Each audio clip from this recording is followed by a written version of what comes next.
Chapter 3. The Serpent. On December 26, after being discharged from the hospital, I went to my workshop. They had taken the gold and jewelry, but it wasn't a huge amount. The machines were unharmed. I called the cleaners from Alpha Clan, the company responsible for cleaning the workshop and stores.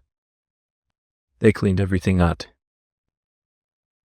The next 3 days were spent checking in on my employees' families. It was very bitter and painful. Maya's mother was the worst. She didn't say a word and just cried. She cried for half an hour, and I couldn't think of anything to say to comfort her. Maya was her only daughter. When I left their house, my head was pounding. My neck felt stiff, and the pain was turning into nausea. I went to the pharmacy and bought anti-nausea medication and painkillers. I always had aches, but they were rarely this severe. I headed to the workshop to finalize the job ad with Mina, who was in charge of sales.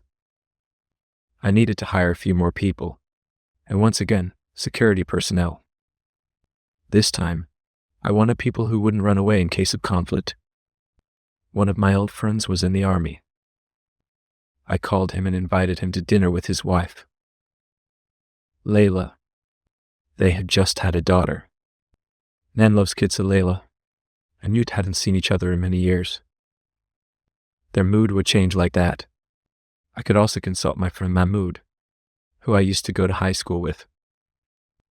When I arrived at the workshop, Mina was waiting for me. I brewed some coffee. There was no one left to handle the tasks. We prepared the job ad and published it on the Vazov and Jatella websites. I needed to start interviews and hiring from tomorrow. Mina had called everyone and explained the situation, but everyone was in a hurry and wanted their orders. I organized the tasks, reviewed reports, and coordinated what needed to be done with Mina and her colleagues. After that, I went shopping for the things Newt wanted for dinner. The dinner was fatoush and kashari, and we were out of garlic onion and tomatoes. After shopping, I went straight home to drop off Nat. Newt had cleaned the house and was waiting for me. I could then occupied so Newt could prepare the food. I played on the PlayStation with Nan. I had just bought it for him, despite Newt's suggestions. He wasn't completely against it, but he said it would hinder his activity. He still allowed him to play for half an hour a day, and today happened to be that half hour, but I intervened this time. We had reached the exciting parts when the doorbell rang. I told Nan to clean up. Our guest had arrived. He didn't want to, that since he was eager to see Zara Mahmoud's daughter. He didn't complain. After a brief reception of coffee, chocolate, and basbousa, Mahmoud and I went to the yard to talk. I shared everything with him, from the man who nearly killed me in the dark street to the attackers who assaulted my workshop. He thought for a moment and said, "Look, those who get paid and grab guns aren't very reliable. They come for the money, and a life is worth much more than money. You need to manage them, otherwise, it's not unusual for them to run away. I'm sorry, but if you want them in." I was surprised by his comment. Mahmoud had been in the army for 10 years. He had responsibilities, and it was strange for him to want to be a guard. Narmer Khan, so you want to leave the army? Mahmoud, yeah. The truth is my salary doesn't cover my living expenses. Narmer, you know we've known each other for a long time. I trust you, and we've been friends for years. That I've been nearly killed twice. I don't just want a guard. I need people who will shoot when I say shoot, without looking at who's in front of them.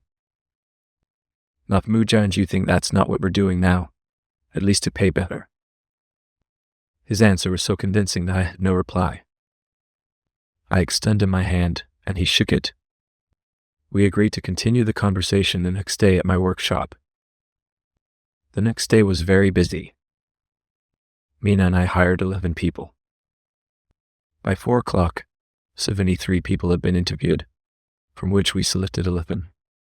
The rest of the interviews would be postponed until tomorrow, since I had an appointment with Mahmoud at 4. 5 minutes past 4, Mahmoud arrived. True to his word, he had brought a few more people with him: Ali, Kerem, Yusuf, Tarek Zakaria, and Hassan. It was clear they were all fit. Namran, did you explain my conditions to them? Mahmoud told, precisely. Namran, good. Then introduce yourselves. Hassan, I'm Sergeant Hassan, one of the commandos in the Egyptian army. During my service, I have had the honor of participating in sensitive and important operations, and I have proudly carried out special missions with my team. Always ready to perform my duties to the best of my ability with courage and commitment. I am at your service now. Namran, did you prepare that speech in advance? Hassan, no, sir. Namra, well, Karim, what about you? Karim, Banan Karim. A sniper in the Egyptian army. My specialty is precise shooting and eliminating targets from a distance. Narmal, Holly, what about you? Ali, and I'm a demolition and explosive specialist. My specialty is identifying and neutralizing explosives, as well as executing demolition operations with high precision and safety. Narver Chesef, what about you? Yusuf, I'm a military engineer, specializing in military facilities in the Egyptian army.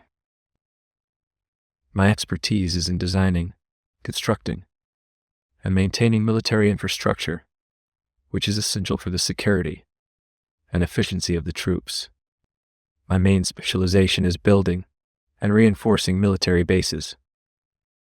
Armor and Turk, what about you? Turk, I was an intelligence officer. My specialty is collecting, analyzing, and processing military information. Namaran, you Zakari. The carry call like Karam, I was a sniper. I'm here at your service now. Narmaran, very well. Mahmoud has introduced and verified all of you, so you are hired. I have a few tasks. One is to protect my workshop and stores, which needs to start immediately. Second is to settle accounts with a few people who almost made me end up here. Narmara Mahmoud, how soon can you start? Mahmoudan, we can start tomorrow morning. Given the current situation, the government has granted security personnel the right to carry weapons. Tomorrow we need to go apply for weapons, but we need to hire a few more people. Our numbers are small. Arm will hire them. Just coordinate with me.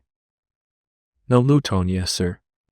After speaking with Mahmoud and the other guards, I said goodbye and headed home.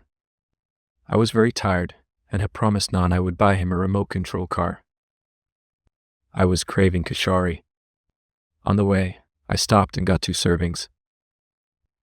Unlike Newt and me, Nan doesn't like it at all. I was on my way home when Mathla called. Namarki, hi Mahmoud. Nabludan, hi boss. We have a surprise for you. Narmaral, what is it? Mahmoud to, we found the ones who attacked your workshop. I thought I'd let you know right away. Narmaran, so what can be done now? Mahmoud to, you're the boss. Whatever orders you give will be carried out. Narmaran, thanks, but I don't know what can be done. Nablutan, my suggestion is to keep an eye on them for a while before we go after them. Namaran, okay, but won't they run away? Mahmoudjo, no. Don't underestimate Tarek. He's the best at his job. Even if they hide in an aisle, Tarek will find them. Narmer Korite, let me know if you need anything.